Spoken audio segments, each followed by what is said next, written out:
कुराले चिउरा भिज्दैन, केपी ओली कुराले चिउरा भिजाउन खोज्छ। चाहिँ उहाँ मदन भण्डारीको उत्तराधिकारी भनेर दावा गर्नुहुन्छ, मदन भण्डारीको खूब रामनामी जप्न खोज्नुहुन्छ। उहाँलाई त्यो अरू त्यो पनि भनाङ मात्रै हो। उहाँ मदन भण्डारीको नाम बेचेर आफ्नो स्वार्थ साधन गर्न चाहने उहाँको चाहना मात्रै भन्दै हुनुहुन्छ। केपीले फकाउलान् कमरेड तपाईलाई, फेरि फकिनु होला है, ख्याल गर्नुहोस्। किनभने अस्तिको उनको आमसभा फल खाएछ। गफाके 3 लाखको मान्छे आए 25,000। अपमान गर्न सकेको होला, म अपमान गर्न चाहन्छु। किन हामी त्यस्तो संस्कारमा हुर्किएका मानिस होइनौँ। त्यस्तो संस्कार हामी हुर्काउन पनि चाहँदैनौँ। त्यस्तो प्रवृत्ति तपाईहरुमा सृजना होस् भने पनि चाहँदैनौँ। अरू बिग्रिए पनि हामी बिग्रिनु हुँदैन। अरू छुच्चो भए पनि हामी छुच्चो बन्न हुँदैन। अरू बदमाश भए पनि हामी बदमाश हुनु हुँदैन। अरू गफाडी भए पनि हामी गफाडी बन्न हुँदैन। हामी काम गर्ने कुरामा, ईमानदारीताका कुरामा, जनताको मन र विश्वास जित्ने कुरामा लाग्नुपर्दछ। अन्ती केपी ओलीजी के भन्छन् थाहा छ? त्यो बेलामा 28 वर्षको भर्खरको ठिटो विराटनगरको विद्यार्थी केटो, विराटनगरको महेन्द्र क्याम्पसमा महेन्द्र मोरङ कलेजमा पढ्ने ठिट्नो केटो माधव नेपाल हुन्छ। ऊ कति न बुढो भयो जस्तो। हाम्रो वामदेव कमरेड अझै पनि केपी ओली सुध्रिन्छन् कि भनेर लाग्नु भएको छ। उहाँको भावना पवित्र छ। त्यो भावना पवित्र भएको हुनाले बेग्लै कुरा हो।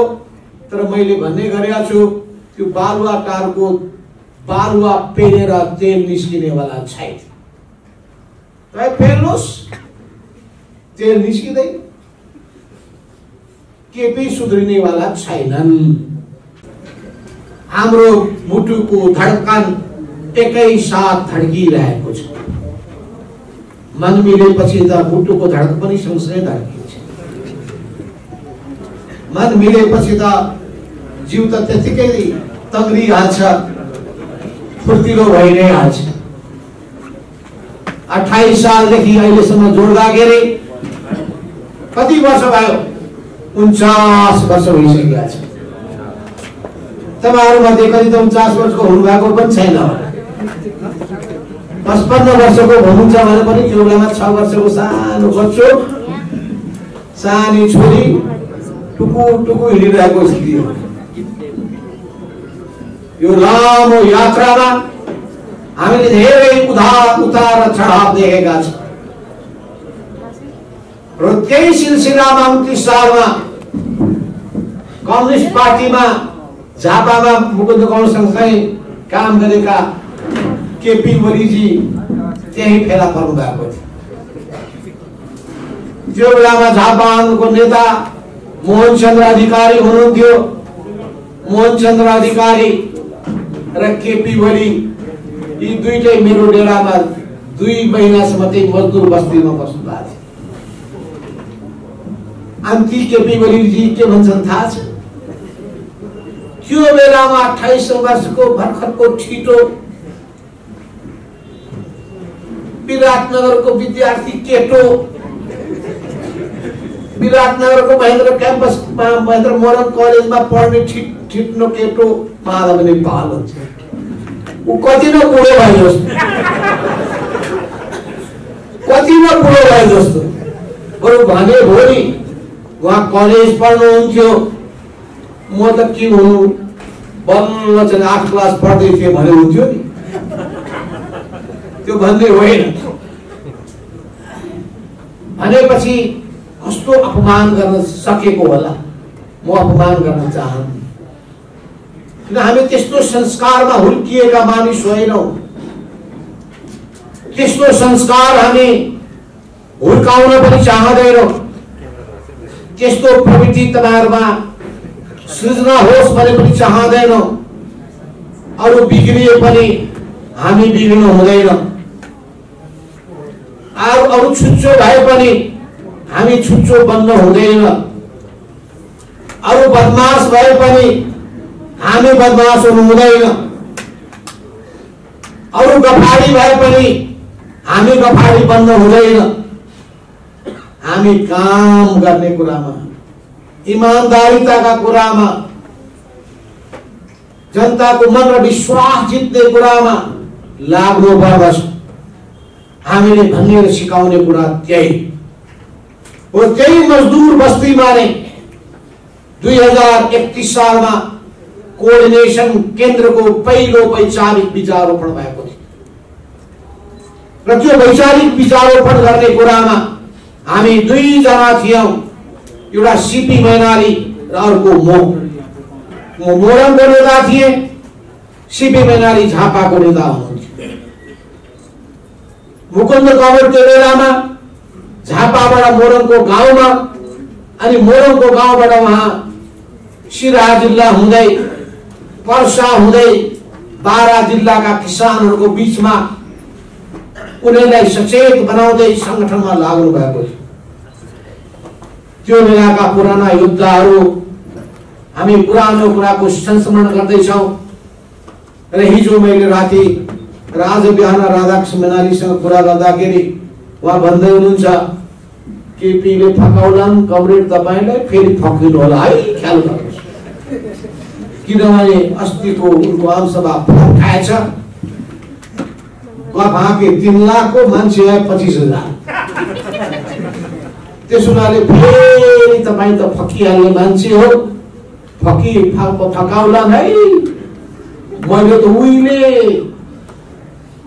28 सालमा नै केपी ओलीको जेलमा बस्दाखेरि केपी ओलीको भुक्तमान भोगेको मान्छे भेट हुँदाखेरि भन्थे, आर्के तपाईँ त अत्यन्तै कम्युनिस्ट आन्दोलन सुरु गर्ने योद्धा हो भनेर मलाई फुरुङ्ग पार्थे रे। अनि बेलुकाको त राधाकृष्ण जमिनदार यस्ता गोलङ्गार आएर यो भनेर हमरा गाली गर्थे। सामुन्नेमा मिठो कुरा गर्ने, पछाडि गएर चाहिँ मलाई पुरै विरोध गर्ने काम गर्थे। उहाँले 28 सालको कुरा सुनाउँदै हुनुहुन्थ्यो मलाई। अनि हो र भनेर मलाई थाहै थियो, आज पो सुनाउनु उहाँले। उहिलेदेखिको बानी हो, तपाईँलाई त झन् के थाहा छ। उहिलेदेखिको त्यही चरित्र हो, स्वभाव हो। नानीदेखि लागेको बानी हट्दो रहेनछ। छानेको खान थाहा छ है, नानीदेखि लागेको बानी। त्यसो हुनाले मैले भन्ने गर्छु कि हाम्रो वामदेव कमरेड अझै पनि केपी ओली सुध्रिन्छन् कि भनेर लाग्नु भएको छ। उहाँको भावना पवित्र छ। त्यो भावना पवित्र भएको हुनाले बेग्लै कुरा हो। तर मैले भन्ने गरेको छु, त्यो बालुवा टारको बालुवा पेलेर तेल निस्किनेवाला छैन।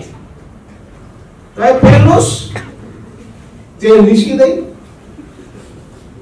केपी सुध्रिनेवाला छैनन् र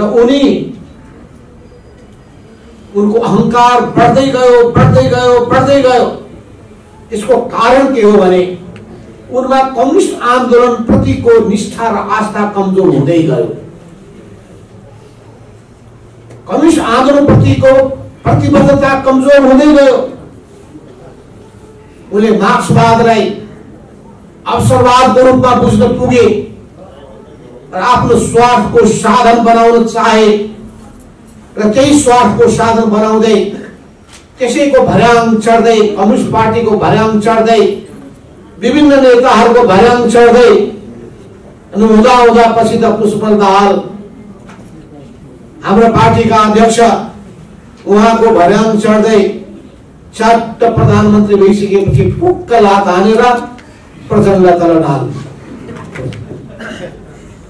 अनि त्यसपछि भने ल देखाइदिएँ मैले, कुर्सी ताक्छौ, कुर्सी नै भाँचिदिन्छु। यो केपी ओलीको धेरै चर्चित रूप बनायो। जसले मेरो कुर्सी ताक्छ अनि उसको लागि म कुर्सी भाँचिदिन्छु। यस्तो मनस्थितिको, त्यस्तो मानसिकताको मानिस असल हुँदाखेरि के हुन्छ भने उसँगको तपाईले व्यवहार सहज हुन्छ।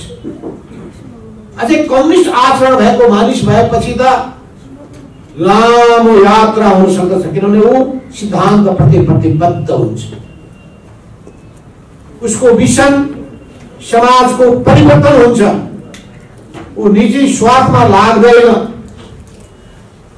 तर केपी ओली अस्तिको तपाईले देख्नु भएको होला, बाटा बाटामा केपी बा फोटै फोटा, अति फोटा छैन।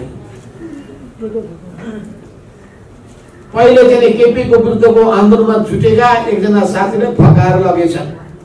त्यो थियो नि म्यादी प्रहरी खाली भएको ठाउँ, केपी ओलीको केन्द्रीय कमिटी म्यादी, त्यो म्यादीमा चाहिँ उसलाई फकाउन खोजेछ, केन्द्रीय सदस्य बनाइदिन्छु भनेर। अनि उनलाई पनि एउटा हातमा झण्डा दिएछ पद्मकन्या क्याम्पसमा। त्यो देख्ने बित्तिकै त्यो च्यातेर मसँग बेलुका आएर भने कस्ताको पछि लागिएछ गल्ती भएको छ कमरेड, मैले त चाहिँ चिन्नै सकेका थिइनँ, तपाईँले चिन्नु भएको पर्यो। यो त केपी ओलीको गुट भनेमा त कम्युनिस्ट आचरण छँदै छैन। यो त व्यक्तिको पूजा पो गर्न लगाउँदा रहेछ न। त्यहाँ सिद्धान्त छैन, नीति छैन, विचार छैन, क्रान्तिकारी चिन्तन छैन, क्रान्तिकारी सोच छैन, परिवर्तनको संकल्प छैन, गफै गफ। ती गफका सन्दर्भमा कमरेड मदन भण्डारीले भनेको कुरा तपाईँलाई याद छ। उहाँले के भन्नुहुन्थ्यो थाहा छ? कुराले चिउरा भिज्दैन। उहाँको भाषण चर्चित भाषण हो यो। कुराले चिउरा भिज्दैन। केपी ओली कुराले चिउरा भिजाउन खोज्छ। उहाँ मदन भण्डारीको उत्तराधिकारी भनेर दावा गर्नुहुन्छ, मदन भण्डारीको खूब रामनामी जप्न खोज्नुहुन्छ। उहाँलाई त्यो अरू त्यो पनि भनाङ मात्रै हो। मदन भण्डारीको नाम बेचेर आफ्नो स्वार्थ साधन गर्न चाहने उहाँको चाहना मात्रै। त्यसो हुनाले उहाँहरूको त्यो कुनै पनि भ्रममा तपाईहरु नपर्नुहोस्। आज जुन स्थिति भएको छ त्यो स्थितिको निम्ति पूर्णतः जिम्मेवार केपी ओली नै। अवश्य हाम्रा पनि कमजोरी रहे। मलाई पनि भन्छन् साथीहरु, तपाईले उहिले प्रधानमन्त्री नबनाएको भए त यी माथि उठ्नै सक्ने थिएन। तपाईले माया गर्नुभयो, प्रधानमन्त्री बनाइदिनु भयो। तपाईले माया गर्नुभयो, सबै अवसरहरू दिनुभयो। तर जति अवसर दिए पनि उले कहिले पनि गुण मान्दैन। बुझ्नुस्, जति अवसर दिए पनि कुनै गुण मान्दैन, गुणी चरित्र उनमा छैन। त्यसो हुनाले उनका सबै एक एक गतिविधिहरूको तपाईसँग हामीले चर्चा गर्ने हो भने, एक एक विवरण राख्ने हो भने तपाईहरु बल्ल ओहो यस्तो पनि हुँदो रहेछ भनेर। तर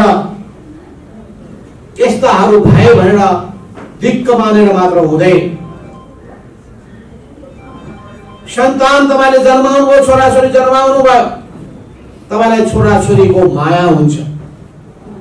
तर छोराछोरीहरू ठिक बाटोमा अगाडि बढेनन् भने, उल्टै बाबुआमालाई दुःख दिन थाल्यो भने त्यो बेलामा कस्ता सन्तान जन्माइएछ भनेर मात्रै तपाईँ भन्नुहुन्छ। त्यस्तो हुन्छ, त्यस्तो भयो। यो कम्युनिस्ट आन्दोलनमा राम्रा मान्छे आउँदाखेरि आन्दोलन अगाडि बढेको देखिन्छ। समाजवादको यात्रा सहज रूपमा अगाडि बढेको देखिन्छ। यही तम सियाओपिङ जस्ता नेताहरू पनि जन्मिए चीनमा, जसले समाजवादको दिशा नै मोडिदियो। यही गोर्बाचोवबाट एल्सिन जस्ता मान्छे पनि जन्मिए, जसले रुसमा समाजवाद, सोभियत संघमा सोभियत संघलाई टुक्रा टुक्रा पनि बनाइदिए र कम्युनिस्ट आन्दोलनलाई धराशायी पनि बनाइदिए। त्यो त हुँदो रहेछ। राम्रा हुँदाखेरि राम्रै राम्रो हुँदो रहेछ, नराम्रा हुँदाखेरि बर्बाद पार्दो रहेछ। असल मानिस हुँदाखेरि असल कुराहरू, असल परिणामहरू प्राप्त हुन्छन्। कमर्सियल मानिस हुँदाखेरि सबैतिर पीडै पीडा मात्रै हुन्छ। तपाईले महाभारत पढ्नु भएको होला, सुन्नु भएको होला। युधिष्ठिर र दुर्योधनको कथा पनि सुन्नु भएको होला। दुर्योधनले गर्दाखेरि यदुवंशको नाश भयो। राम र रावणको कथा पनि सुन्नु भएको होला। भनेपछि यो संसारमा यस्तै हुँदो रहेछ। उहिले पनि देवता र दानवको बीचमा द्वन्द्व हुँदो रहेछ। राम्रा नराम्रा, सही गलतको बीचमा द्वन्द्व भइरहन्छ। द्वन्द्व भयो भनेर ढिक्क मान्नु हुँदैन। अझै हामीले धेरै गीत गाएका छौँ। द्वन्द्व मात्रै होइन, जित र हार पनि भइरहन्छ, सफलता असफलता पनि भइरहन्छ, अगाडि बढ्ने र पछाडि हट्ने पनि भइरहन्छ। तर हामी कहिले पनि हरिस खाँदैनौँ। सत्यको पक्षमा, न्यायको पक्षमा दृढताका साथ अगाडि बढिरहन्छ। हो, यी सबै सिलसिलामा म आज स्मरण गर्न चाहन्छु 2036 साल जतिखेर मैले यहाँ काठमाडौँमा म पार्टीको तर्फबाट नेकपा माले थियो, त्यो बेलामा यहाँ म आएको थिएँ। बालाजुमा म बसेर नै सुलोचना भानुन्दर अनि सुलोचना भानुन्दर सँगसँगै जेबी राई, कमल लामा, संभवतः के राजकर्णिकार के नाम थियो, राजकुमार कर्णिकार, कमला श्रेष्ठ, अहिले कहाँ हुनुहुन्छ कमला श्रेष्ठ, यी सबै त्यो बेलामा बालाजुमा काम गर्ने मजदुर साथीहरू।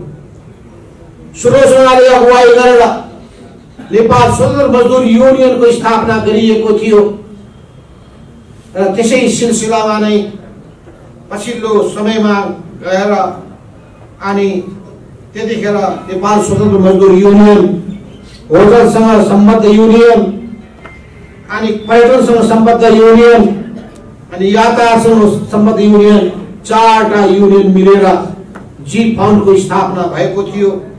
त्यसै सिलसिलामा ललित बस्नेत अनि चुडामणि जङ्गली यी सबैलाई सञ्चालन गर्ने कामको निम्ति मुकुन्द न्यौपानेले 18 वर्षसम्म जी फाउन्डको अगुवाई गर्नुभएको थियो। तपाईहरुलाई सबै कुराहरूको बारेमा कतिपय जानकारी पनि होला, कतिपय चर्चा पनि होला। त्यसोले यो जी फाउन्ड साना दुखले आर्जिया होइन र यो कम्युनिस्ट पार्टी र आन्दोलन साना दुखले आर्जिया यो आन्दोलन होइन। यसप्रति हामीलाई माया छ, ममता छ, स्वामित्व बोधको भावना छ। यसलाई बिग्रिन दिन्नौ, छिन्न भिन्न हुन दिन्नौ, डुब्न दिन्नौ। यसलाई जोगाउँछौँ, बचाउँछौँ, हुर्काउँछौँ, अघि बढाउँछौँ। यो सङ्कल्प छ हामीमा। हामी यो अब त तपाईँहरूको सामु पुरानो पिँढीका हुन थालिसकेका छौँ। अब तपाईँ नयाँ पिँढीका युवाहरू, योद्धाहरू, तपाईँहरूले त्यो जिम्मेवारी अब बोक्नुपर्ने हुन्छ। हामीले आफ्नो समयमा सक्दो गर्यौँ, अहिले पनि ज्यानले दिएसम्म सक्दो गरौँला। तर अब तपाईँहरूले त्यो काँधमा जिम्मेवारी बोक्नुपर्छ। हो, अहिले हामी आएका छौँ त्यही जिम्मेवारीको बारेमा तपाईँलाई जानकारी गराउन, उत्प्रेरित गर्न, सङ्घर्षको मोर्चामा उत्रिनको आह्वान गर्न आएका छौँ। र के भयो अहिले त्यस सन्दर्भमा पनि हामी केही चर्चा पनि गर्नेछौँ। तर समय धेरै छैन। 3 जना वक्ताहरू हुनुहुन्छ, मेरो पनि जानुपर्ने हतार छ। त्यसैले म लामो व्याख्या गर्दैन। यो अवस्था किन उत्पन्न भयो, पार्टीमा किन उत्पन्न भयो भने केपी ओलीमा सामूहिकता नामको चिजै रहेन। सामूहिकता भन्ने नामको चिजै रहेन। उहाँमा चरम व्यक्तिवाद, आफू केन्द्रित सोच, मैमत्त प्रवृत्ति त्यो रह्यो। यो विचार प्रवृत्ति कम्युनिस्ट विचारसँग मेल खाँदैन। कम्युनिस्ट विचारले सामूहिकतामा विश्वास गर्दछ र यो सामूहिकताको भावनाले, सामूहिक जिम्मेवारीको भावनालाई बताउँछ। तर केपी ओलीमा त्यो प्रवृत्ति रहेन। उहाँले संगठनलाई महत्त्व दिन चाहनु भएन। छलफल बहसमा उहाँलाई विश्वास छैन। उहाँ आदेश दिन चाहनुहुन्छ, अरूलाई आदेशको पालक ठान्नुहुन्छ। जसरी एउटा मालिकले अरूलाई नोकर ठान्दछ, एउटा सामन्तले अरूलाई सबैलाई खजाउने गर्दछ। तपाईलाई थाहा छ इतिहासको त्यो कालमा दास मालिक र दास दुईटाका बीचमा द्वन्द्व भएको थियो। सामन्त र किसानको बीचमा द्वन्द्व भएको थियो। ती निरङ्कुश र शोषक कारखाना मालिक र मजदुरको बीचमा द्वन्द्व भएको थियो। र त्यसै सिलसिलामा अनि नयाँ विचार पनि जन्मियो, संगठन पनि जन्मियो। आन्दोलनमा पहिले दासहरू सहभागी हुन्थे, पछिल्लो आन्दोलनमा किसान सहभागी हुन्थे। मजदुर वर्गको कारखानाहरू निर्माण हुन थालेपछि मजदुरहरू देखा पर्न थाले। मजदुरको विभिन्न समुदायहरू, चाहे किसान श्रमिक किसानहरू हुन्, ज्यादादारी किसानहरू हुन्, या कारखानामा काम गर्ने मजदुरहरू, तपाईहरुको पनि अनेक घटकहरू जुन छन् 18 कतिवटा छ 18 घटकहरू, ती सबैलाई तपाईले समेट्नु भएको छ। विभिन्न किसिमका पेशाहरूमा आबद्ध भएका श्रमजीवीहरूलाई, श्रमिकहरूलाई तपाईले गोलबन्द गर्नु भएको छ। र समय क्रमसँगै त्यो अझै विस्तार हुँदै पनि जानेछ। यो सबै अवस्थाभित्र अरु व्याख्या गर्नु होला। म ती सबै व्याख्यामा जान चाहन्न। कसरी क्रान्ति हुँदै गए, कृषि क्रान्ति भयो, औद्योगिक क्रान्ति भयो, प्रौद्योगिक क्रान्ति भयो, कसरी विज्ञान र प्रविधिले फुर्को मार्दै गयो। अब मान्छे भन्दा पनि रोबोट र त्यसबाट पनि अब कारखाना चल्न थाल्यो। मुख्य अस्ति न्युजिल्यान्ड जाँदाखेरि देखेँ मैले, त्यहाँ त मान्छे नै नचाहिने रहेछ। त्यो मेसिनले नै त्यहाँको फलको छुट्याउँदो भनेपछि अब चिन्ता के छ भने त्यसो मान्छेले भोलि के काम गर्ने, त्यो बेग्लै छलफलको विषय हो। हामी छलफल गर्दै गरौँ। आजको सन्दर्भ के हो भने त्यो जुन अहिले समस्या उत्पन्न भयो केपी ओलीबाट भयो, उहाँको व्यक्तिवादबाट भयो, उहाँको निरङ्कुश प्रवृत्तिबाट भयो, उहाँको गुटवादी प्रवृत्तिबाट भयो। उहाँ पार्टीमा कुनै पनि विषयमा छलफल गर्न नचाहने, आदेश र फरमान जारी गर्ने र आफ्नो स्वार्थको साधन बनाउन चाहने प्रवृत्तिबाट उत्पन्न भयो। उहाँका पक्षपोषकहरू अयोग्य भए पनि, नालायक भए पनि तिनीहरूलाई उहाँले अगाडि बढाउने र जतिसुकै योग्य सक्षम भए पनि उहाँको अन्ध प्रशंसक छैन भने त्यसलाई पाखा लगाउने र त्यसलाई सिद्ध्याउने त्यही तरिकामा उहाँ अगाडि बढ्नुभयो। यसले पार्टीमा विवाद खडा गरेको। त्यसो हुनाले यो लडाईँ केपी ओलीमा रहेको प्रवृत्ति विरुद्धको लडाईँ, यो व्यक्तिगत रूपमा केपी ओलीको विरुद्धको होइन, केपी प्रवृत्ति विरुद्धको लडाईँ। ती प्रवृत्तिहरू हामीमा पनि छन् भने त्यसलाई पनि सच्याउनुपर्छ, हामीले सुधार्नुपर्छ हामीले, र हामीले अब यो पार्टीलाई नयाँ ढङ्गबाट अगाडि बढाउनुपर्छ। पार्टीमा बस्ने कुराको न्यूनतम कुरा के हो थाहा छ? पार्टीको विचारसँग सहमत हुनुपर्छ। दोस्रो कुरा के छ भने विचारमा विमति छ भने पनि त्यसको पालन गरेर, पार्टीको अनुशासन पालन गरेर चल्नु पर्दछ। पार्टीको विधिको पालना गर्नु पर्दछ। त्यसोले विचारबाट पार्टी चल्छ, नीतिबाट पार्टी चल्छ, विधिबाट पार्टी चल्छ।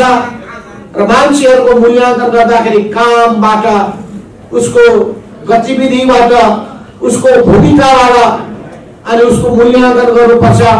राम्रा असल मानिसलाई प्रोत्साहन दिनुपर्छ र राम्रा असल छैनन् भने त्यसलाई हामीले प्रोत्साहन दिने होइन।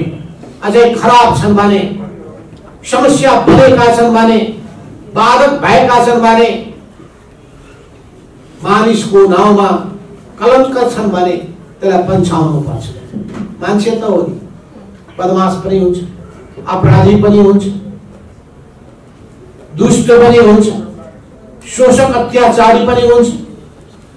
ती व्यक्तिहरू कम्युनिस्ट पार्टीमा बस्न सक्दैन, राख्ने पनि होइन। कम्युनिस्ट पार्टी राम्रा मान्छेहरूको थलो हो। यस अर्थमा केपी ओलीमा त्यो कम्युनिस्टमा हुनुपर्ने गुण चरित्र भएन, आदेशमा हुनुपर्ने त गुण चरित्र नै भएन। त्यसो हुनाले पहिलो चरणमा हामीले उहाँलाई अध्यक्ष पदबाट सुध्रिन्छन् कि भनेर ठान्यो, सुध्रिएनन्। अहिले पार्टीको सदस्यहरू पनि हटाइदिएका छन्। उनी भन्छन् वो पार्टी कम्युनिस्ट पार्टीको मान्छे हो। कम्युनिस्ट पार्टी कसको पार्टी हो? नेपाल कम्युनिस्ट पार्टी नेकपा, जसले निर्वाचन आयोगले भनेको छ 441 जना केन्द्रीय सदस्य भएको पार्टी। निर्वाचन आयोगले के भनेको छ भने त्यो पार्टीले हामीलाई बुझाएको विधानलाई हामी चिन्दछौँ। त्यो विधानमा 441 जनाको हस्ताक्षर भएको त्यो चिन्ह मान्छेलाई मात्रै हामी चिन्दछौँ र 45 जना भएको स्थायी कमिटीलाई मात्रै चिन्दछौँ र उनले भनेको छ त्यसको आधारमा नै हामी मूल्याङ्कन गर्छौँ। तर केपी ओलीले के गरे भन्दाखेरि जब समर्थन पाउन सकेनन् भने उनले रातारात नयाँ मान्छेलाई केन्द्रीय कमिटीमा थप्न थाले। निर्वाचन आयोगले मानेन।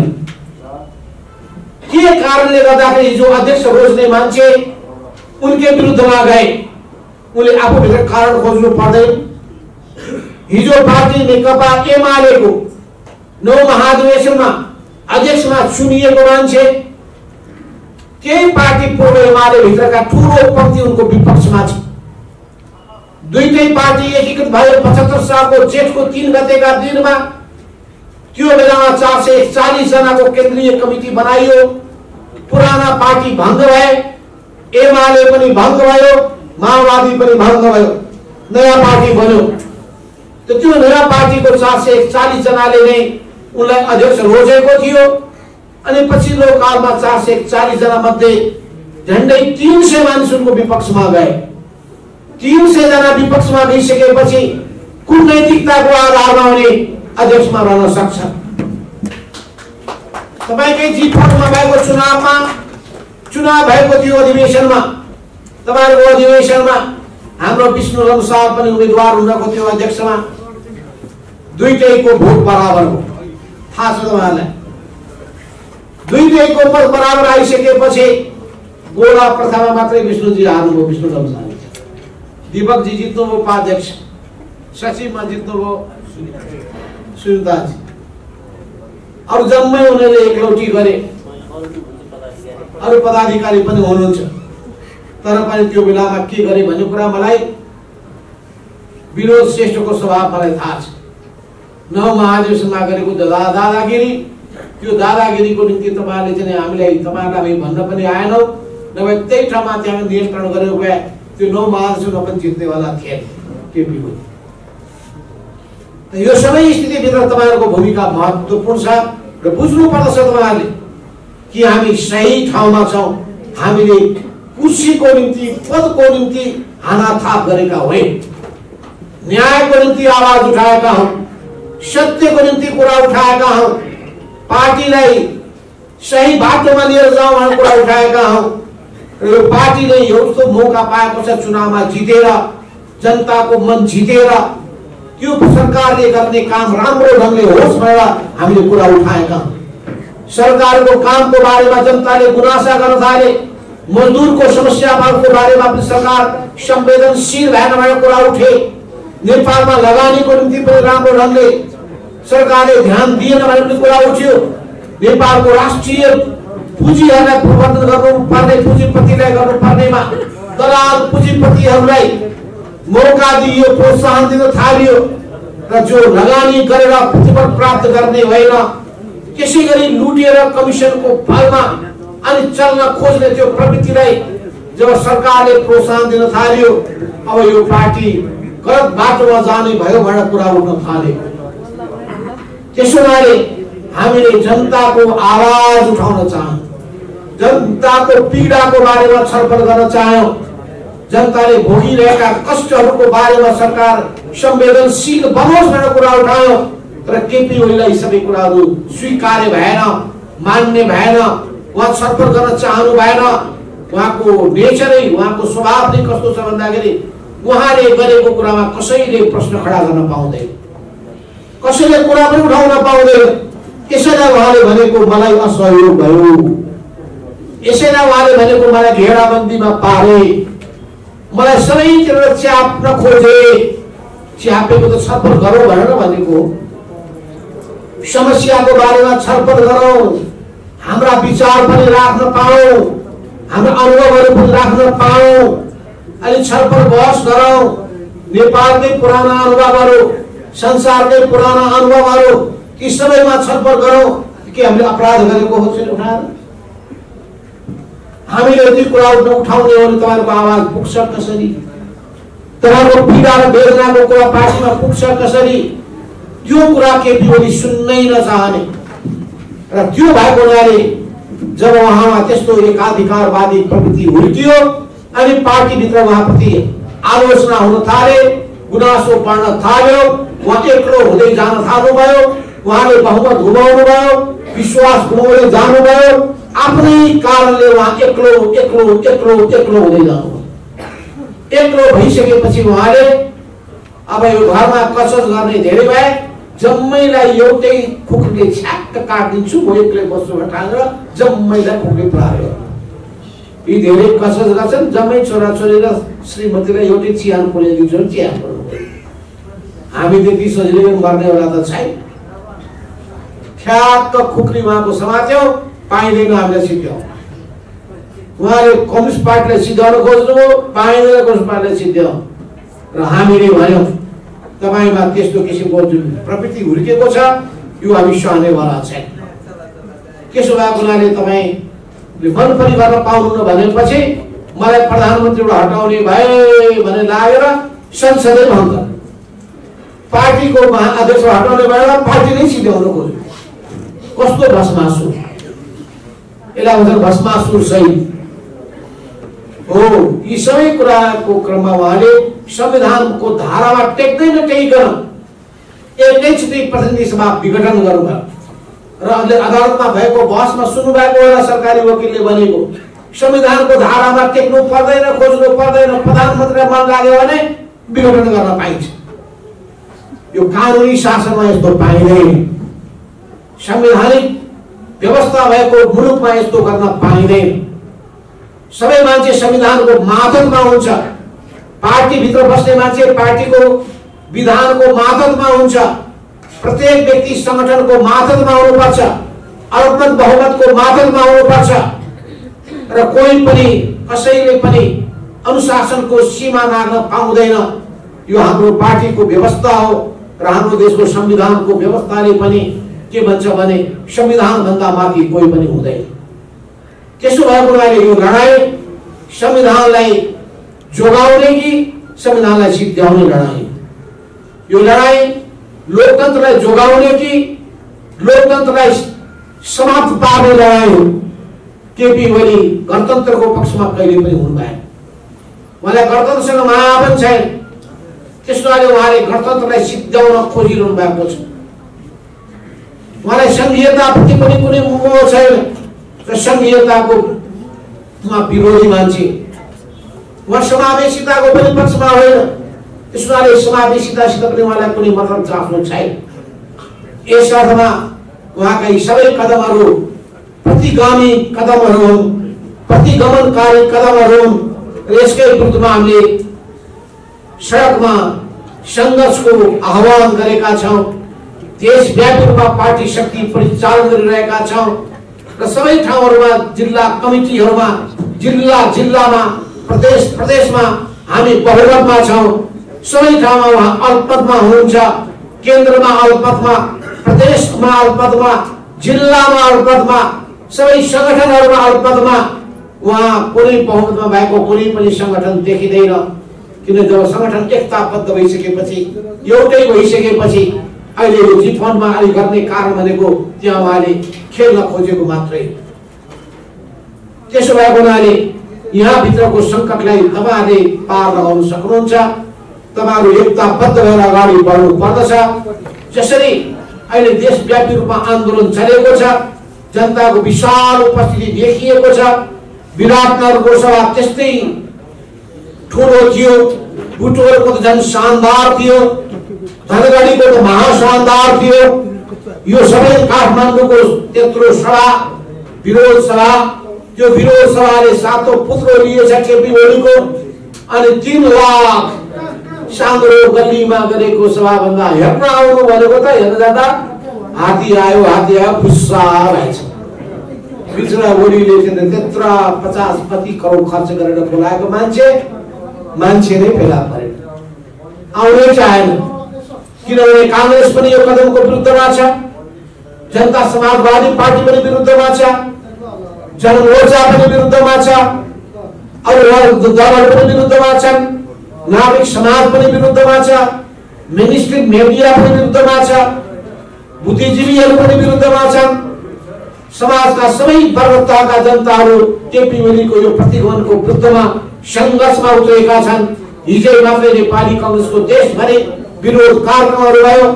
यस्तो अवस्थामा एक्लो केपी ओली एक्लिएका छन् र त्यसो हुनाले अब यो संविधानको बारेमा जुन बहस चलिरहेको छ सर्वोच्च अदालतमा, यो कदमका बारेमा हामीलाई आशा के छ भने कि सर्वोच्च अदालतले न्यायिक फैसला गर्नेछ, संविधानको मूल भावना अक्षर भावनालाई आत्मसात गरेर निर्णय गर्नेछ।